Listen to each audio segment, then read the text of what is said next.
It's I'm back with more hip work, hip opening, hip releasing, however you want to call it.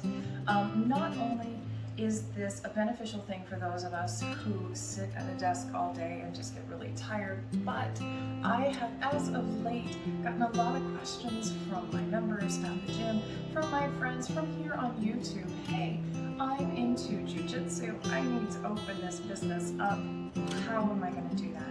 So I had to do a little bit of research to find out what kind of movements you guys do in jiu-jitsu, and I realized, wow, you really do need some length in that posterior chain. So that's what this little video is going to focus on.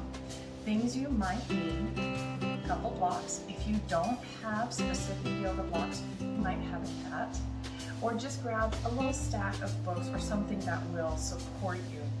The other thing you'll need is a strap of some kind. If you don't have a specific yoga strap, no big deal. Find a belt or a dog leash or a jump rope, something that's not going to stretch and give. That will cheat you out of what we're trying to accomplish. So let's come to diamond shaped legs. Bottoms of the feet touch and knees are flopping out to the side. So already, if your knees are hanging out of here, you have the option of tucking something underneath them. You're not going to lose benefit. It just won't put so much strain on these inner thighs, the adductors. First thing we're going to do, hold on to the fronts of your shins. Shrug your shoulders up and back and down, tucking your chin. I want you to feel a little activation in the scapula, those shoulder blades drawing together. And from here, keep your chin tucked. Take a nice deep breath and gently begin to tug yourself forward. So you'll notice I'm keeping my elbows planted into my thighs. I don't want to round here. I'm not doing necessarily a yin shape. We want this activity happening along the back body, that posterior chain. Remember, we're not leading with the chin. That hurts and sounds weird. So you're going to keep your chin all the way tucked. We want that stretch to travel up the back and sides of the neck without pinching. We don't need to stay here too terribly long because we're going to be working all around glutes and outer hips, inner hips, quads, hamstrings, even down into feet. Because as we know, the toe bone is connected to the shoulder bone and it's all connected.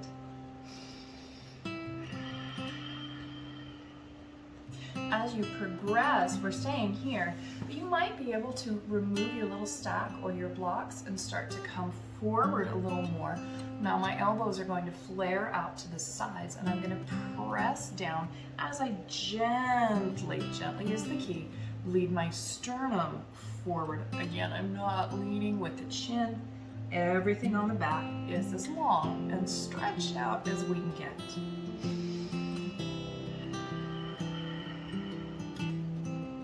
Not spending really more than 3 minutes here. Give your back a break, a big round, and then come on up. Oh, give it a good shake. Next up, we're going to separate the legs kind of like a froggy shape. Now this is a big one, so if your knees are up here, please give yourself support. Again, you won't miss out on any benefit. It's going to be the same procedure. You'll hold on to shins wherever along the shins. You can grab shoulders up and back and down. We've got that scapular retraction. We're drawing the chin down. Take a huge breath. And coming down. So again, if your knees are way up in your armpits, I do recommend having something underneath, at least until it starts getting a little easier. And then you can start to let your knees drop and do their own thing.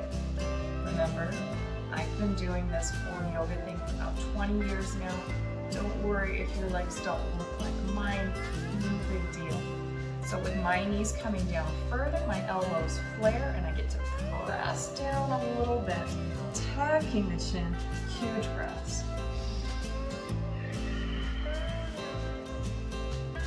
Anytime time you're working into a stretch, you want to elongate your exhale. It's the exhales that tell the body and the brain, okay, soft, relax, chill out. So the longer you can coax those exhales to be, the slightly easier it will get. And by the way, I'm not bothered here if you're breathing through your nose or through your mouth. It's all good.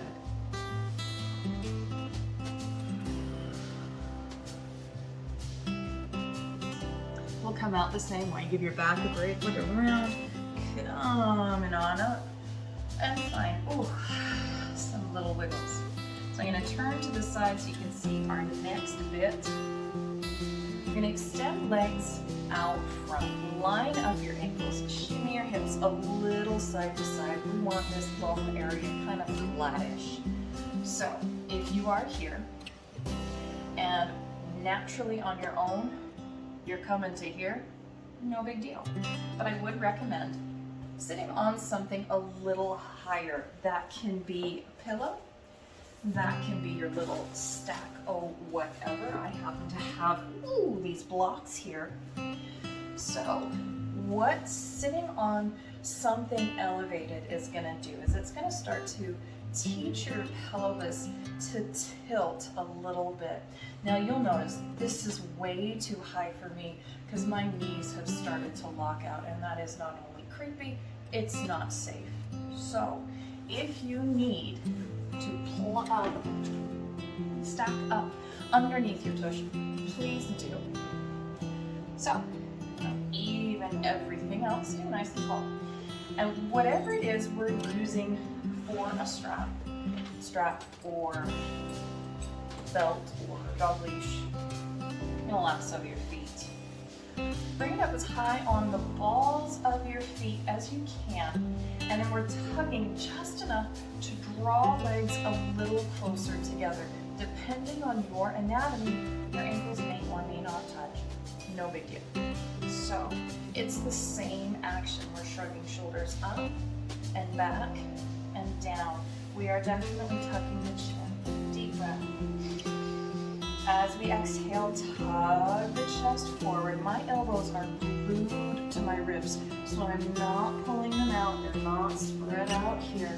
Keep everything nice and tight in. So my feet are pulling back only by virtue of how far I'm pulling on the strap. Don't overdo it. We don't want the stretch caught in the back of the knee. If that's happening, come up a little bit, tug a little less on your feet. You may even need to prop your knees up on something so that when you come forward, all the stretch is going in hamstrings, maybe even up into the glutes. Tug your chin, shrug the shoulders in those long exhales.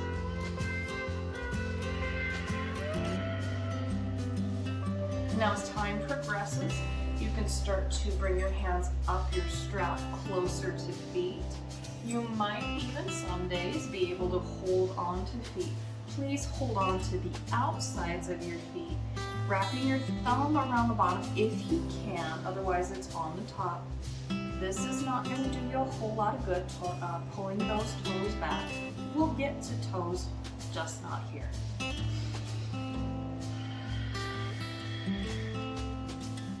So again, I've got a very light flex in my feet if I'm not holding the strap. I'm letting my back round a little bit, but then push the chest forward.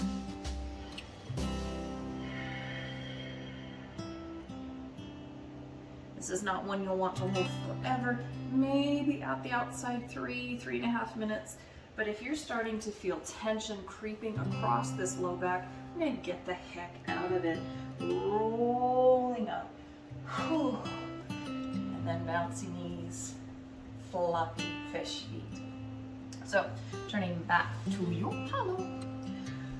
We're going to start with a half lotus. So left, right.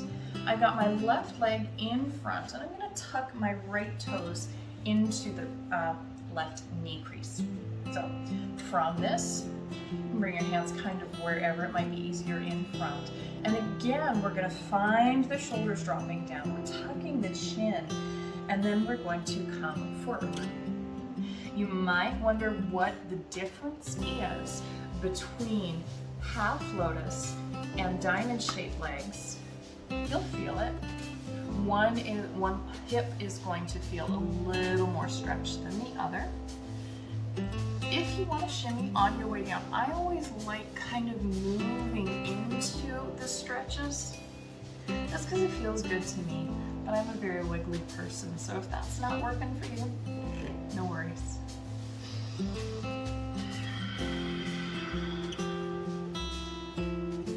Only here for 90 seconds, 2 minutes at the outside. You don't have to be here for very long because we are going to walk ourselves up and then switch legs. So my right leg is in front, my left toes are tucked inside. We're going to repeat that lovely gentle fold. Now, do not worry if we are hinging to here. In time, elongating breaths, you'll come down a little further every time you work through this. No big deal. Please remember, it is not a race. As much as you may want these hips to open up now, they're not going to. Hips are stubborn. Hi. How's it going? As our kitties sometimes. So just take your time. Again, wiggling into it if you like. Hi, you're so helpful. It's like, I know.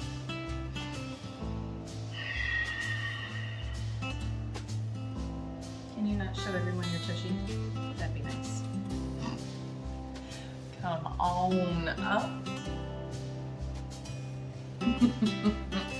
And let's find just about everybody's favorite hip stretch, pigeon. So, no, not kitty, pigeon. We're gonna come into it a little bit different way than like a down dog and swinging your leg through. You are determined. So, this is the right leg. We're gonna slide right knee to the wrist and start walking the left leg back. Now, pivot this right foot across. We want heel just about to the middle of that back quad. And then we start to lengthen back. Now, my right booty might be coming down a little far. You do want to start pushing the right hip back. So with this lifted, don't feel like you're anything less for putting a block underneath your bum, because as we start to come down, the tendency, if you don't have this hip supported, the tendency is to kind of roll to that side, and you've just lost all benefit of the shape. So it's not a bad thing to prop up your hip. We want to keep moving the right hip back and hanging out. If you come to your elbows, super neat. If we need another thing to prop up on, super neat. But we'll just hold here for a little while.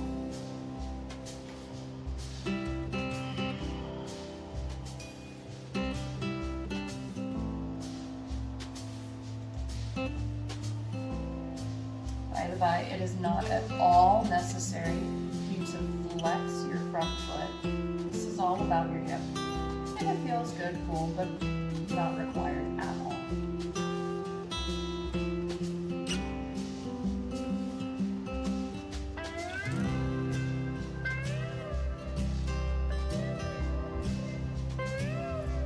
As we start to make our way out, if you're holding onto something in the front, move that underneath your tushy, and we're going to start to move back to our all fours very first, and then that right leg comes up and around, all kinds of weirdo shapes,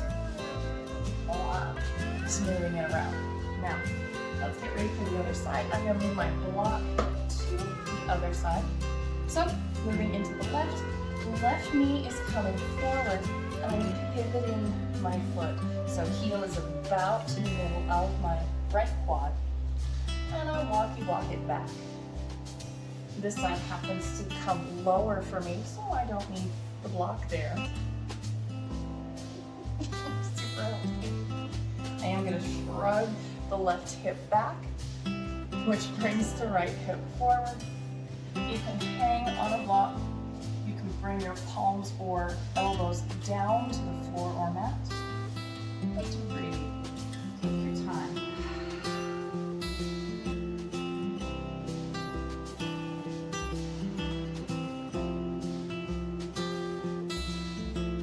Some people have kids that help. I've got a very persistent kid. His name is Curl, by the way.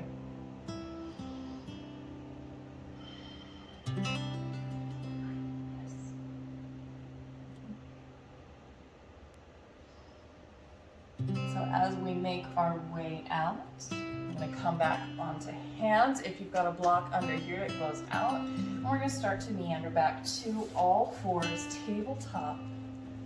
And then left leg is going to come all the way around. Weirdo shapes. Whatever it is you need. So from here, we're going to move on to seated on the heels. So I'm going to already bring my block in front of me because you may or may not need it. First thing, we'll take the other block behind, and both hands can come there, or if you need wider, because we've got wider shoulders, holding on the blocks here. Now, I'm leaning back, kind of a lot.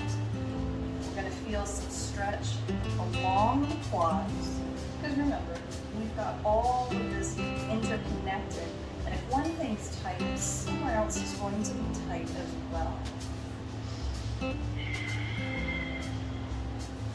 You are rolling down into the low back, but you're not necessarily dumping, because we are holding weight somewhat on these blocks.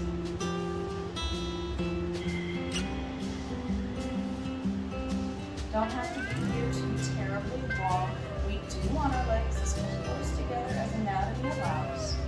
And then, starting to open up, stretch out the tops of the ankles.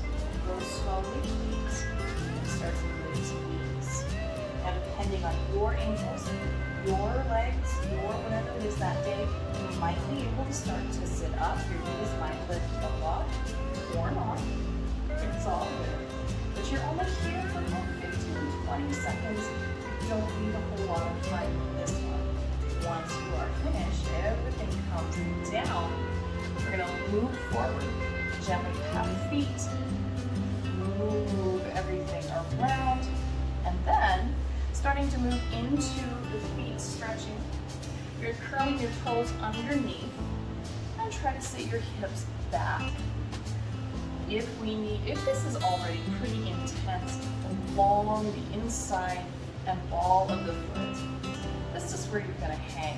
You're not going to lose benefit as long as you're pressing your hips down and then find that sweeping back action as if you wanted to push your feet behind you, but we're going to keep them rooted down.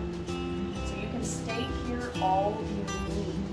We don't recommend the top level of the block unless you've got to, because it's wobbly. As you get more accustomed, you'll come and sit your whole upper weight onto those toesies. And this is intense. The first time you do this, it's going to be like, oh my goodness, what? But you just take your time. This one pretty intense. You want to work yourself up to 45 seconds, maybe a minute. This is one of the things that will alleviate a lot of tension through feet, into calves, all of that good posterior chain. After you've spent your time here, coming back out, little pats, little wiggles, and we're coming on down. So let's find wide-ish legs. Your wide legs might be here. Mine are about here today. Now, my legs internally rotate a whole lot just naturally. So I like to work towards keeping my toes back. Your legs might already have toes pointing straight up. Cool. We do want to coax a little extra external rotation. So starting on fingertips, let's find that shoulder action, shoulder blade retraction, chin coming on down, and down we go. So this one you may or may not come far at all. You can always hold on to a block so that we keep that scapular retraction. Blocks also help in this kind of coming down motion because you do get to press into it, alleviating a little bit of the intensity. But we do want to someday get comfortable with coming a little further down.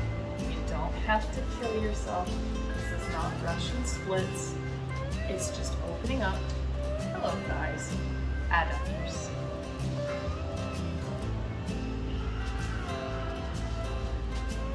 I'm still consciously externally rotating my feet.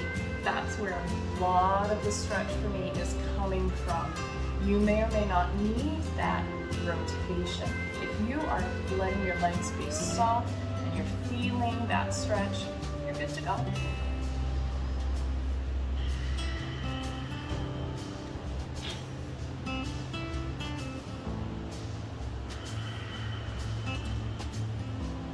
I would say stay here 90 seconds at the outside until it starts getting a little easier, and then you can either remain at the 90 seconds and come a little further, or stay where you were and hold a little longer.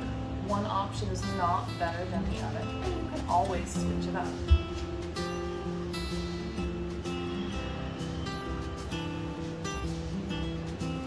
As we're coming out, rounding the back, up we go. Little floppy fish feet, bouncing into knees. And now here's the big one, Malasana Yogi Squat. Probably for me, the easiest way is to just bring my feet underneath. So I'm going to start out little rocking action side to side. We do want the heels to touch down when we're rocking the hips away. So with my hips left, right, with my hips rocking to the left, my right heel is down and back and forth. Not only is this getting your hips accustomed to opening in this manner, but it's also continuing to lengthen out calves, even into Achilles. And as you're coming up on those toes, you're still stretching out those itty bitty little fascia points. So once you're feeling pretty good about that, we're going to come to neutral. If your heels are lifted, it's okay. You won't lose benefit, you just have a little further to go. Now, from the side, heels up looks about like this. You'll notice I'm keeping my back nice and long. That is protecting my low back. If you're here, you've got a lot of weight dumping, you're going to lose benefit for sure. Now, for me to bring my heels down, I do need to move the center weight back, my center of gravity, I should say. And then I'm resting here. So you'll notice my tailbone is turning down. Good point here, we want length. Heels are touching down.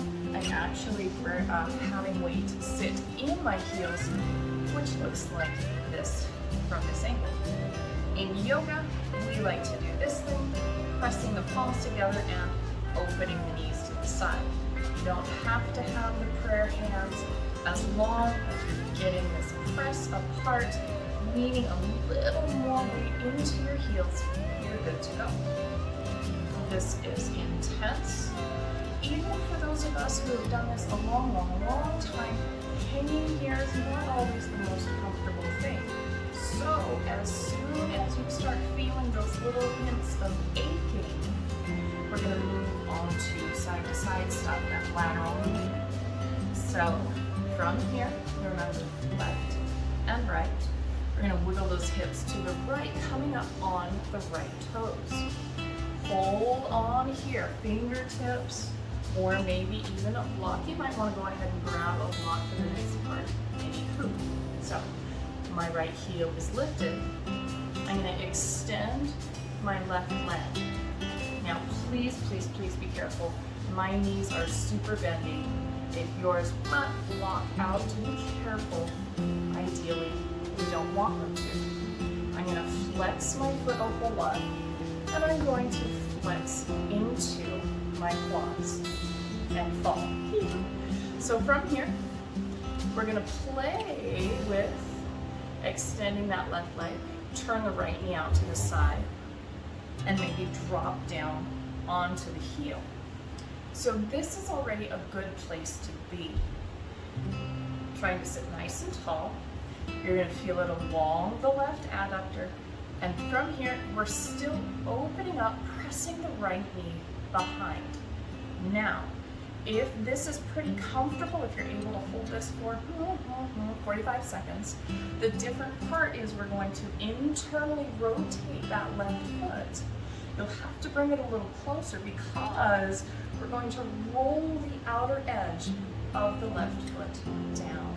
So I've got my big toe point, baby toe point, and the inside of my left heel pressing down as I roll to the outer edge. That's a lot. Don't worry if you're not there. 2.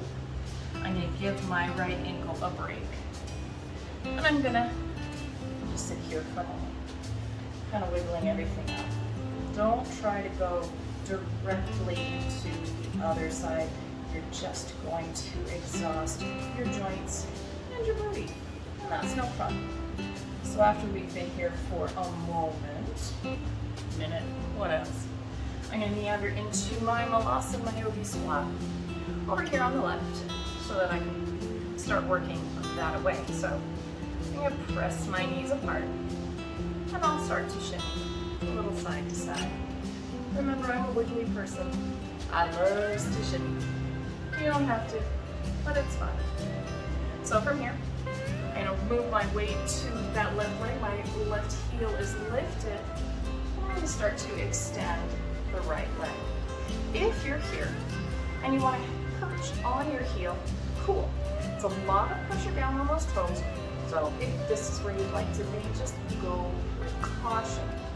From here, once you're ready, if you're feeling it, we'll start to extend and maybe come down onto the heel. I'm still pressing this left knee back. I'm trying to support myself. Now, we're going to start to internally rotate. Let's see if we can get that foot into frame. We're going to start to internally rotate the right foot down and rolling to the outer edge. So big toe mound, little toe mound, pressing down inside of my right heel, pressing down. I'm still on my left heel. If you need to be here, cool. The more weight you add down, the less time you should stay. So once you're done still with this, coming down into a seat.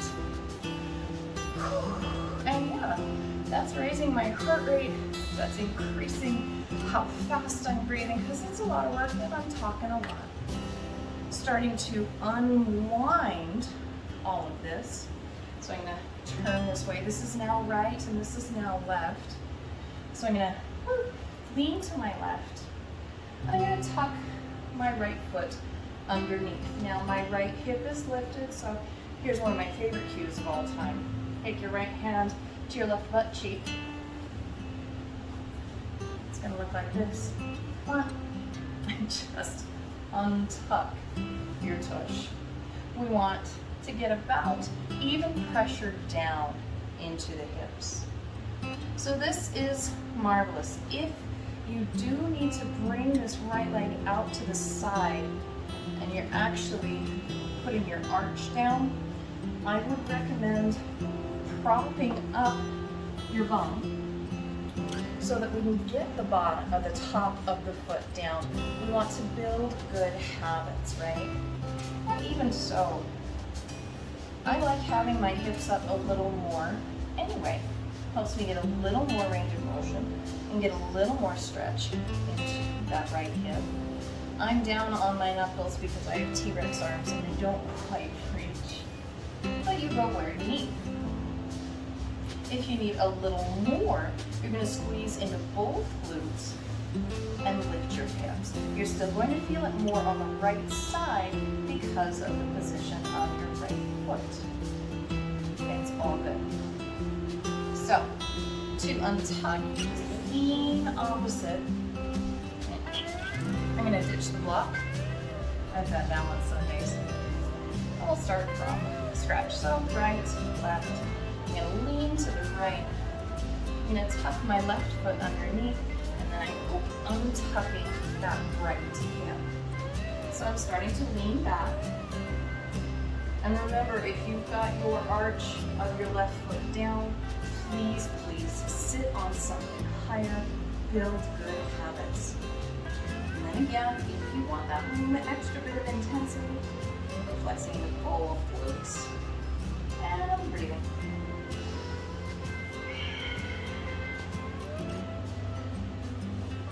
Coming out, just lean opposite that bent knee. Coming back, wide-ish legs, bounce your knees, floppy fish feet. Any kind of comfortable position for your legs. And just take a few breaths.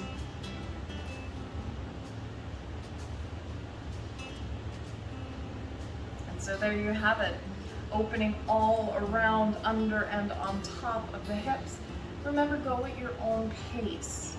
Don't push yourself. We don't want to injure as we try to loosen, because then you've got recovery on top of progression. So, my name is April. Thank you for joining. I hope you tune in again. Have a beautiful day, my loves.